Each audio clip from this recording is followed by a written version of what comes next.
£600. That is the sum a man accepts to betray his country. £600 and a bottle of invisible ink.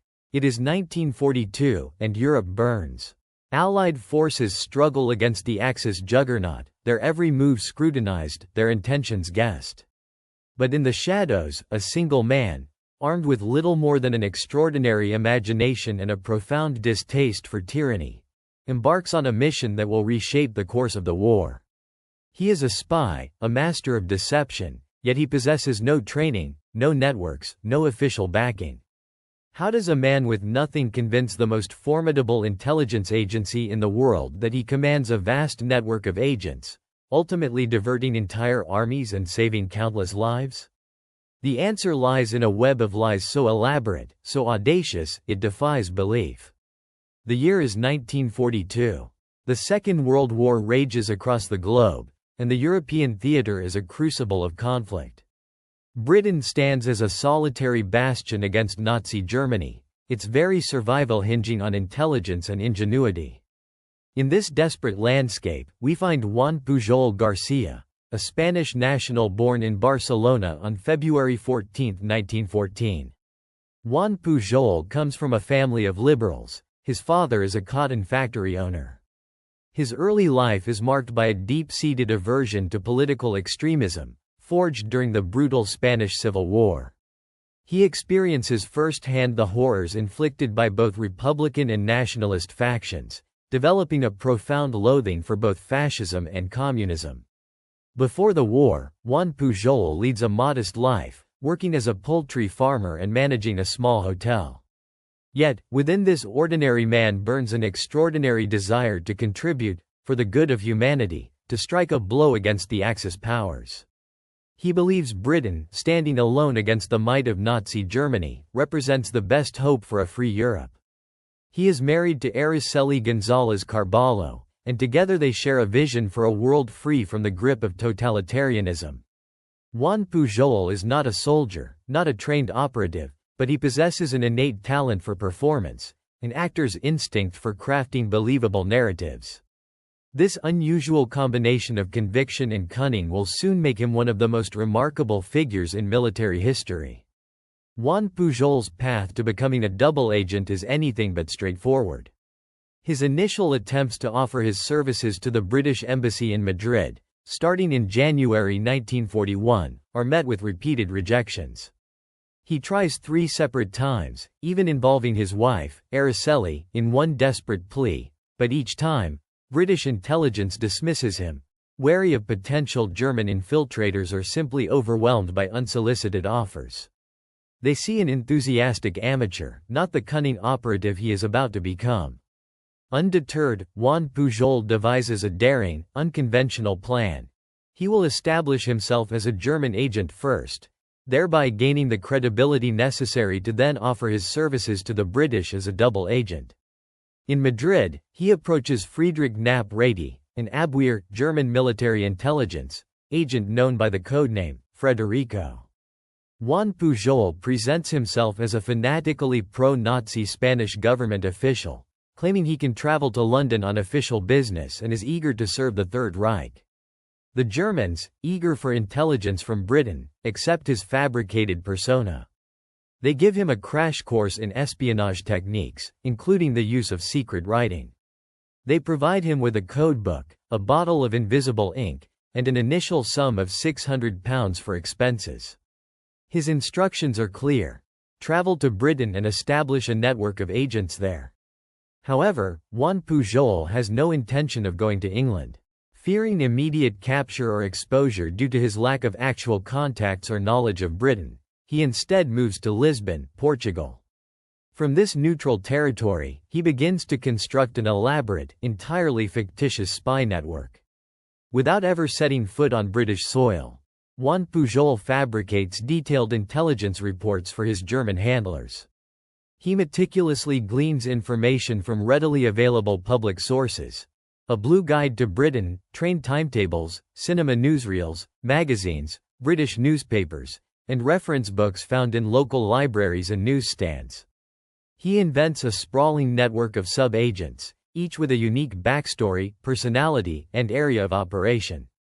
He crafts these fictional characters with such vivid detail that the Germans, reading his verbose, seemingly authentic reports, are utterly convinced. His reports, though often containing minor inaccuracies or information that would not withstand close scrutiny, are so voluminous and persuasive that the WWII codenames him Alari. C, sometimes referred to as Arabelle, and begins to trust him implicitly. They even expend considerable resources attempting to hunt down a fictitious convoy that Juan Pujol reports to be sailing from Liverpool to Malta, a convoy that never exists. This unexpected success, born of pure invention, is the key that finally opens the door to British intelligence. His fabricated intelligence, intercepted by the British Ultra program through decrypted Enigma messages, raises alarms within MI5. They launch a full-scale spy hunt for this seemingly brilliant German agent operating within Britain, unaware he is actually in Lisbon. In February 1942, after the United States enters the war, Juan Pujol or his wife contacts U.S. Navy Lieutenant Patrick Demarest in Lisbon, who immediately recognizes Pujol's extraordinary potential and facilitates contact with British counterparts. The British finally accept him, realizing they have a unique asset, a German agent who has already deceived the WWII so thoroughly he is now a genuine double agent, ready to serve the Allied cause. On April 24, 1942, Juan Pujol Garcia finally arrives in Britain, landing in Plymouth. He is met by officers from MI5, the British Security Service. Initially, he is given the code name Bovril, a reference to a popular beef extract, but soon, recognizing his immense talent for theatrical deception, he is rechristened Garbo, after the legendary actress Greta Garbo. His case officer becomes Tomás Harris, a fluent Spanish speaker and an exceptionally gifted MI5 officer. The partnership between Juan Pujol and Tomás Harris proves to be one of the most creative and successful in the history of espionage, a symbiotic collaboration built on mutual trust and a shared genius for invention. Juan Pujol's wife, Araceli, and their young son are also brought to Britain, settling into a small London house. From a quiet office in London, Juan Pujol, under Harris' meticulous guidance, begins to systematically expand his fictitious network. He is no longer guessing, he is strategically crafting disinformation. By 1944, he and Harris have invented no fewer than 27 sub-agents, each with a meticulously detailed life story, communication quirks, and regional focus across Britain.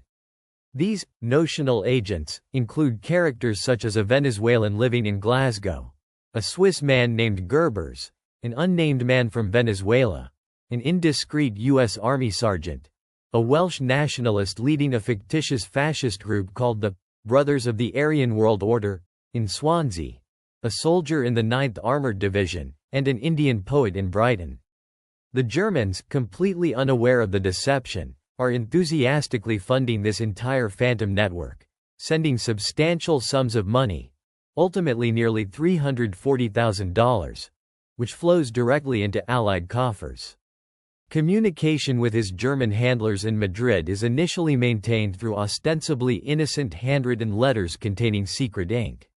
Juan Pujol and Tomás Harris craft 315 such letters, each averaging 2,000 words, addressed to a postbox in Lisbon. Juan Pujol's writing style, established during his time in Lisbon, is verbose and fanatically pro-Nazi, designed to feed the German high command exactly what they want to hear. This confusing bulk of information is so overwhelming that the Germans cease attempts to recruit any other spies in the UK, believing Alaric's network is more than sufficient. By March 1943, the slow pace of letter correspondence is deemed insufficient by the Germans for such a critical network. Berlin provides Juan Pujol with a wireless radio set and their most current ciphers and codes. This is a significant development, allowing for much faster, more direct communication. A British ham radio operator, Charles Haynes, is brought in to transmit Juan Pujol's messages, making the flow of disinformation even more efficient. The British now have a direct, real-time channel to feed false intelligence directly into the heart of German military intelligence.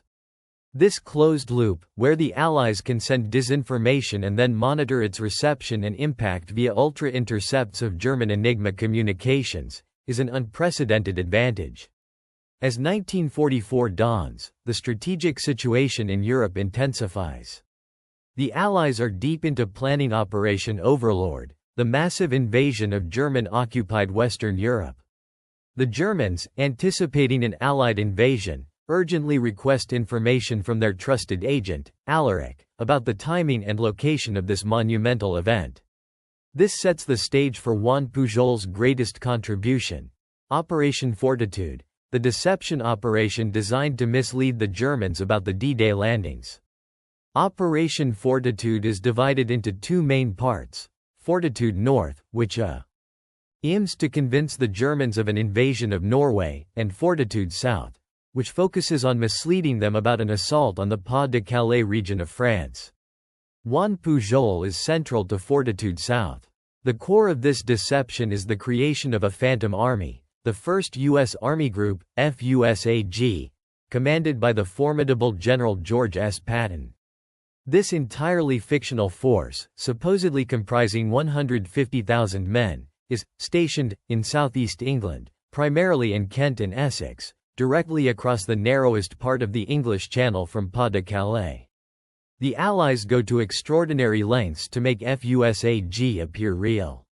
They deploy dummy tanks, trucks, and aircraft, constructed from plywood and inflatable rubber, to create a convincing illusion for German reconnaissance flights.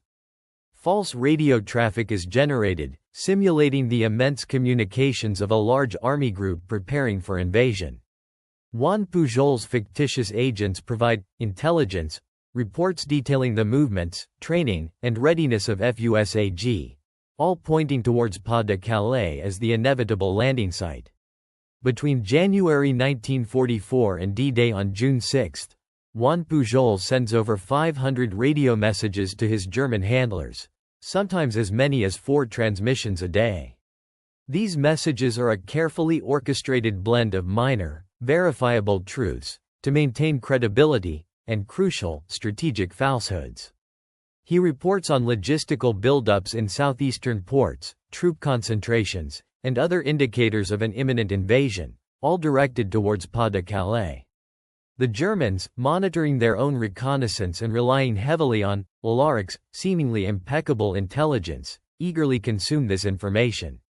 As the true D-Day approaches, the tension becomes almost unbearable. On June 5, 1944, the day before the actual Normandy landings, Juan Pujol attempts to send a critical urgent message to his German contacts. He reports that one of his agents, supposedly stationed in an assembly camp in Southampton, has observed troops being issued embarkation kits, including vomit bags, indicating an imminent departure for France.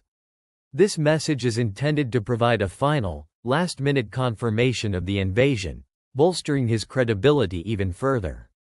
What does it tell you about a man that he would place himself in such a precarious position, risking everything on a carefully constructed lie? Tell me in the comments. Unaccountably, the German radio operator fails to keep the scheduled appointment on air. The message, meant to be received hours before the Normandy landings, is tragically delayed. The full significance of this missed message dawns on German intelligence only the day after the invasion, June 7, when they finally receive it. Ironically, this delay inadvertently enhances Juan Pujol's reliability in German eyes. He expresses his profound disgust at the missed transmission, sending an indignant message to his handlers. "I cannot accept excuses or negligence. Were it not for my ideals, I would abandon the work." This theatrical outrage further convinces the Germans of his genuine commitment and the urgency of his intelligence.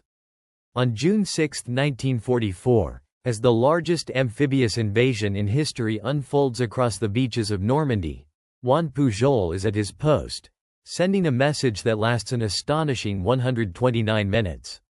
He reports that he has located the whereabouts of an Allied force, Army Group Patton, in southeastern England. Crucially, he states that the Allied push on the Normandy beaches is merely a diversion, a feint designed to draw off German reserves. The real invasion, he insists, the main assault, will still take place at the Pas de Calais. In reality, Army Group Patton does not exist. The troops landing in Normandy are the real thing, comprising the actual invasion force. Within the German High Command, the belief in an imminent invasion at Pas de Calais is deeply entrenched. Adolf Hitler himself is convinced that the narrowest point of the English Channel, from Dover to Cap Gris-Nez, approximately 20 miles, is the most logical and therefore most likely crossing point. His generals, including Field Marshal Gerd von Rundstedt and General Alfred Jodl, are swayed by a combination of their own strategic assumptions and the torrent of seemingly credible intelligence flowing from Alaric. They interpret the vast aerial bombardments targeting French infrastructure in the Pas de Calais region. Over 195,000 tons of explosives dropped by 11,000 Allied aircraft in 200,000 missions in the 5 days before D-Day, as further confirmation of an impending major assault there. German reconnaissance flights photograph the dummy tanks and vehicles in southeast England, providing visual proof of Patton's Phantom Army.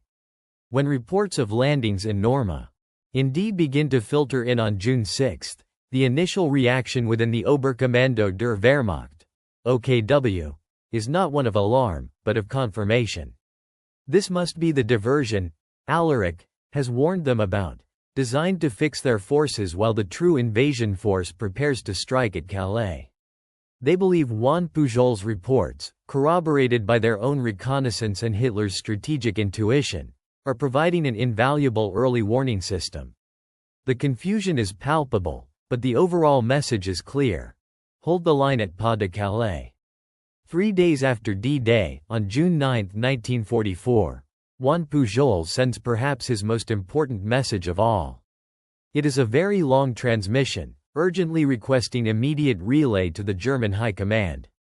In this message, he reiterates that the Normandy landings are a diversionary maneuver designed to draw off enemy reserves in order to make an attack at another place. He emphasizes that the 1st U.S. Army Group under General Patton has still not moved from southeastern England. He argues that the continued air attacks on the Pas de Calais concentration area, a strategically favorable position, strongly suggest that the main assault will occur there, facilitated by the proximity of air bases for strong air support. This message is the culmination of Operation Fortitude. The Germans accept this claim as accurate. In direct response to Juan Pujol's warnings and the broader deception, Hitler orders the 15th Army, a formidable force composed of tank and infantry units, to remain stationed in the Pas de Calais. Throughout July and August, 2 armored divisions and 19 infantry divisions are kept in the Pas de Calais region, awaiting an invasion that will never come. This critical delay, 7 weeks, prevents these vital German reinforcements from moving to the Normandy front, giving the Allies precious time to establish their beachhead and consolidate their forces. The psychological toll of maintaining such a complex web of lies, of living a double life where every word and action is a calculated deception, must be immense. If you had been in Juan Pujol Garcia's position, knowing the lives that hung in the balance, would you have been able to sustain such a monumental deception without faltering? Tell me in the comments. Juan Pujol's work is not limited to just D-Day. He continues to feed the Germans misleading information, even after the Normandy landings are well underway. He crafts reports suggesting that further Allied forces are still gathering in southeast England, awaiting the true invasion.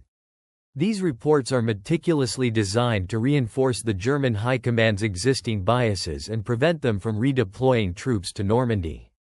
The Germans are so thoroughly convinced that they continue to pour resources into monitoring the Phantom FUSAG and fortifying the Pas de Calais. The sheer volume of fabricated intelligence is staggering. In total, Juan Pujol, with Tomás Harris, sends over 400 letters in secret ink and nearly 4,000 wireless messages to Germany during the war.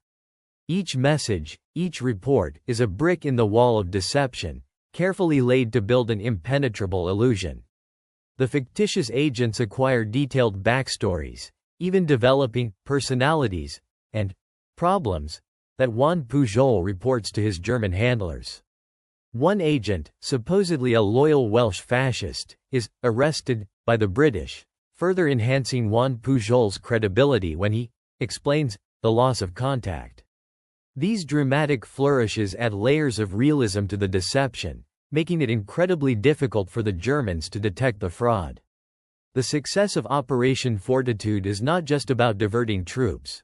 It's about sowing confusion and creating paralysis within the German command structure. The ultra-intercepts provide invaluable real-time feedback, allowing Allied commanders to see precisely how the Germans are reacting to the disinformation. This feedback loop enables Juan Pujol and Harris to adjust their tactics, making their lies even more effective. They learn what the Germans believe, what they doubt, and what they desperately want to hear. This intelligence-driven deception is a masterclass in strategic misdirection. The Germans, for their part, never realize that Alaric is a double agent. Their faith in his network remains absolute, even after the Normandy invasion. They continue to believe that he is their most valuable asset in Britain, providing them with crucial insights into Allied plans. This unwavering trust is the bedrock upon which the entire deception is built. The sheer audacity of the operation is its strength. It is so elaborate, so far-reaching, that the Germans cannot conceive of its true nature. The human element of this deception is equally fascinating. Juan Pujol, a man who never fired a shot in either the Spanish Civil War or World War II, becomes a central figure in one of the most pivotal military operations in history. His ability to inhabit multiple personas, to craft compelling narratives, and to maintain a consistent, convincing facade for years on end is a testament to his extraordinary talent. He is not a soldier on the battlefield, but a warrior of words, battling for the minds of the enemy. Consider the mental fortitude required to maintain such a grand deception. Every conversation with his German handlers, every coded message, every fabricated report, carries the weight of thousands of lives. One slip, one inconsistent detail, could unravel the entire charade and expose him to certain death, not to mention catastrophic consequences for the Allied invasion. The pressure must be immense, a constant tightrope walk between truth and elaborate fiction. Which side of this story do you think history got wrong? Tell me in the comments. The deception extends beyond just the Pas de Calais. Operation Fortitude also involves a feint towards Norway, designed to tie up German forces in Scandinavia. Juan Pujol's network contributes to this aspect as well, although Fortitude South remains his primary focus. The cumulative effect of these deceptions is a German high command that is consistently looking in the wrong direction, constantly expecting attacks where they will not come, and perpetually underestimating the true strength and intentions of the Allies at Normandy. The months leading up to D-Day are a whirlwind of activity for Juan Pujol and Tomás Harris. They work 7 days a week, often 6 to 8 hours a day, meticulously drafting letters and radio messages. The details are crucial. The weather conditions, the supposed morale of the phantom troops, the technical specifications of their non-existent equipment. Every piece of information is carefully vetted by MI5 to ensure it fits the broader deception narrative and is plausible enough to be believed by German intelligence. The brilliance of Juan Pujol's deception is not just in the creation of false information, but in the artful way he blends it with verifiable, albeit strategically delayed, true information.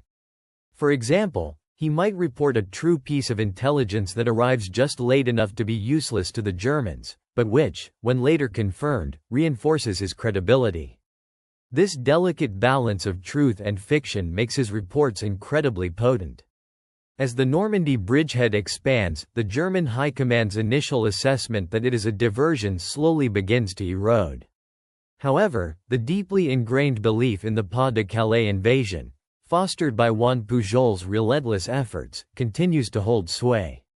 The cost of redeploying the 15th Army from Pas de Calais to Normandy is immense, not just in terms of time and logistics, but in the psychological blow it would represent to Hitler's strategic vision.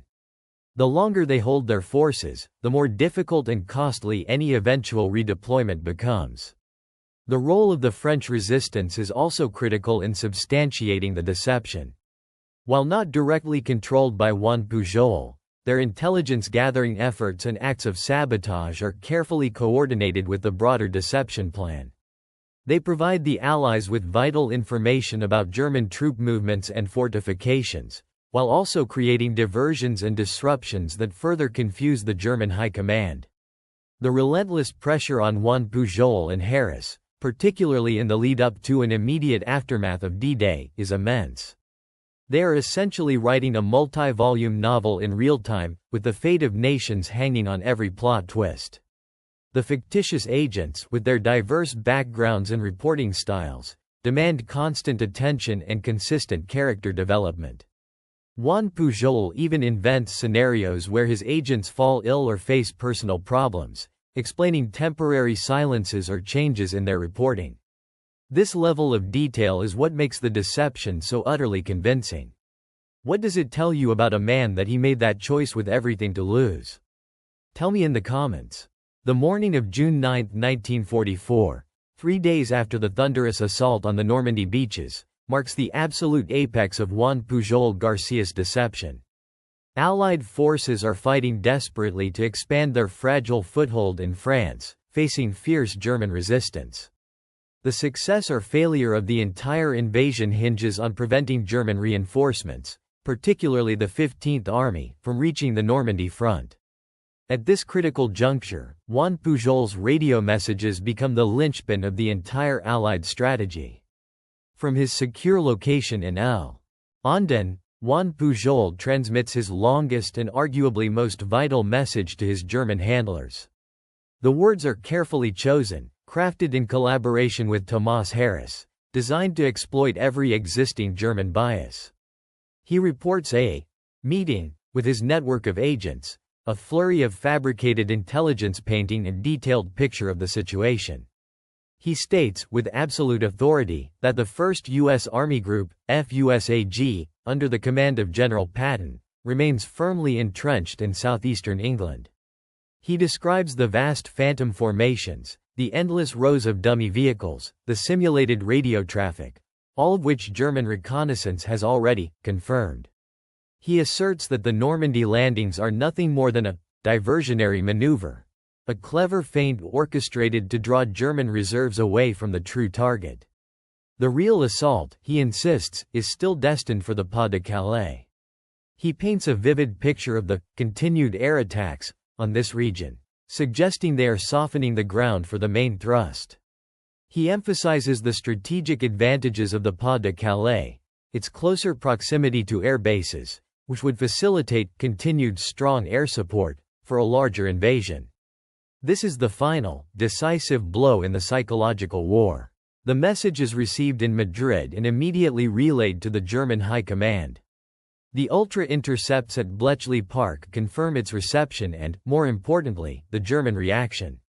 Hitler and his generals, already predisposed to believe in a Pas de Calais invasion, accept Juan Pujol's report as the definitive truth. The diversion narrative, so carefully constructed over months, is now fully embraced. The consequences are immediate and far-reaching. Hitler, convinced by Alaric's intelligence and his own strategic intuition, issues a critical order. The 15th Army, comprising numerous tank and infantry divisions, must remain in the Pas de Calais. These vital German forces, numbering 2 armored divisions and 19 infantry divisions, are held in place throughout July and August, awaiting an invasion that will never materialize. This decision is a catastrophic strategic blunder for the Germans. The 7 weeks during which these divisions are immobilized are precisely the time the Allies need to solidify their Normandy beachhead, bring in massive reinforcements, and begin their relentless push inland. Juan Pujol Garcia's meticulously crafted lies have, at the most critical moment, directly influenced the deployment of entire armies, fundamentally altering the course of the battle for Normandy and, by extension, the entire war. Juan Pujol Garcia's contribution to the Allied victory in World War II is immeasurable. His deception, Operation Fortitude, is widely regarded as one of the most successful military deceptions in history, saving thousands of Allied lives during the Normandy landings. By convincing the German High Command that the D-Day invasion was merely a diversion, he ensured that critical German reinforcements remained stalled in the Pas de Calais for a crucial 7 weeks. This delay allowed the Allied forces to establish a secure foothold, preventing a potentially disastrous counterattack that could have pushed them back into the sea.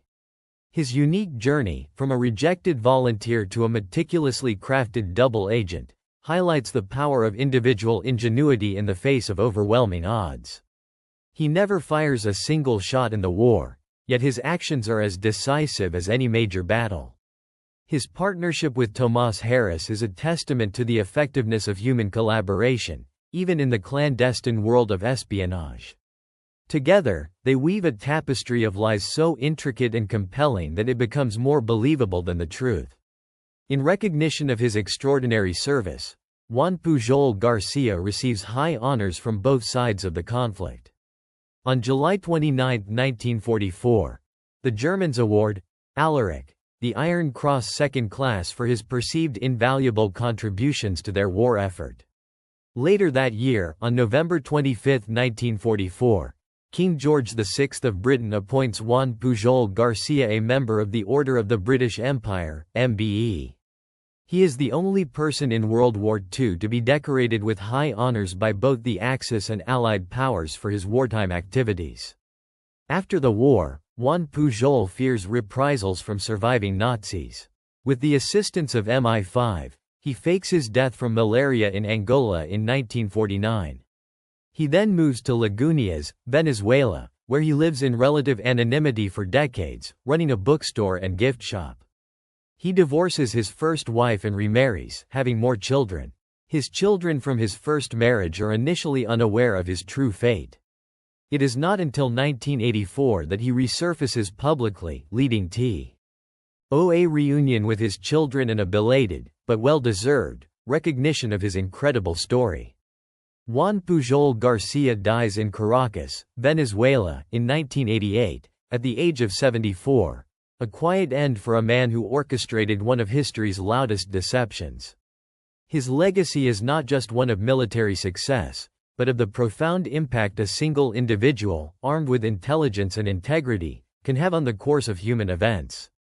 He proved that the battle for hearts and minds could be as decisive as any clash of armies. If this story moved you, if you think these men deserve to be remembered, leave one word in the comments: deception. Subscribe for a new forgotten story every week.